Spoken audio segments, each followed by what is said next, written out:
mutanen duniya kashi biyu ne, da ajin sama da ajin ƙasa.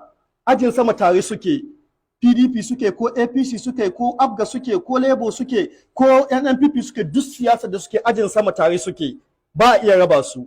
Bayan baka misalai, yanzu baka ga duk wanda ke takara da wani ba a wannan shekarar, a wata shekara baya sun zama party ɗaya, a wata shekara baya sun taɓa zama party ɗaya, amma yanzu takara suke, duk wanda suke party ɗaya in ka diba a baya sun taɓa zama daban-daban, don kowane su maslaha kai ne yake. To bayan baka wani labari ka ji, dukkanin su aji ɗaya suke, dukkanin su tare suke shiga first class ko business class in za su yi tafiya. Baka shiga haka kike bugun ramun nan don shi ka damu da kidnappers, kana jin tsoron kidnappers, domin kai bakin karfinka shine ka sa motar ka mai ko ka shiga motar kasuwa. Su ba su tafiya ta mota, su ba su tafiya ta motar kasuwa, ba su tafiya ta motar su. Duk yadda kaga kamar akwai fada tsakanin su, tare suke haɗewa a business class, a first class, tare suke haɗewa a Burj Khalifa a Dubai, a hotel ɗaya suke sauka, tare suke sauka a Zamzam ko Darut Tauhid a Makka, ko wajen bauta Allah ya je a Makka, ko ka samu an biya ma baka iya zama tare da su. Su suna Zamzam, suna Burj Khalifa a Dubai, suna Hilton a London, suna Darut Tauhid a Makka, suna Hilton a Makka. Haka suke ko da yaushe tare suke, ko da yaushe. ‘Ya'yansu tare suke makaranta a London, ‘ya'yansu tare suke makaranta a America.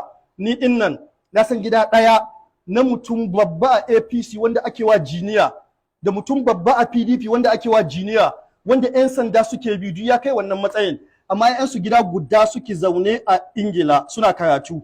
Idan suka je suka yi shaye-shayensu, suka kasa kaza, uwar ɗaya ta kira ni, Allah gafarta malam a taimaka min, nayi ta buga wayarwa ne, don Allah aje a ja hankali ne.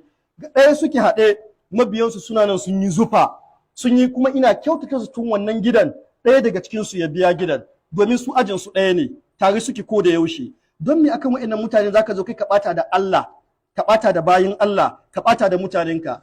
In ka zo ka lalata model primary ta unguwar ku, dama kai ka zuwa da kanin babanka da dan kanin babanka da dan kanin inna ku ne ka zuwa model primary, da kaji an ce model primary ta bayan gidan kaza, to ku ne wa ku kawai. Amma an wuce model primary yanzu, ku ne ke zuwa government day da government waye, to ku ne da ƴaƴanku ne ka je ka lalata.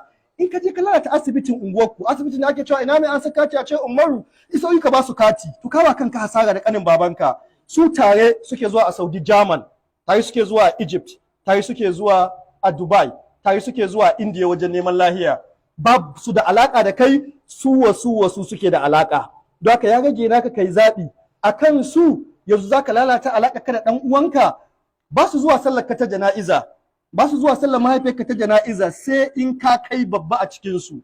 Amma ba su zuwa sallar ka ta jana'iza. Wa'annan su za su yi maka addu'a in ka rasu, su za a tambaya halinka in ka rasu. Don Allah, kada ku ɓata alaka da ƴan uwanku, kada ku ɓata alaka da abokanku, kada ku bata alaka da makwabtanku, kada ku lalata kayan gwamnati wanda yake naku ne, kai adda motar da take jin galan-galan, kai adda kaza, ku lalata abubuwan gwamnati wanda yake su don ku ne, don wai kawai zaɓe bai muku daɗi ba. A'a, da muka yi da tawakkuli da yadda da qada'u wal qadar, duk wanda yana sa kai ka hutar da kanka, ka ce Allah ya riga ya gama ya rubuta, wanda ya rubuta nan shi zai samu. Duk yadda muka yi wannan bai hana a yi ta addu'a, Allah ya sa zama alkhairi ne. Duk wanda Allah ya ba, Allah ya taya shi mulki, Allah ya bashi ikon yin adalci bayan ƙasa, Allah ya ba mu ikon yi mai ladabi da biyayya, Allah ya aza shi, ya saddada shi, ya daidaitar da shi.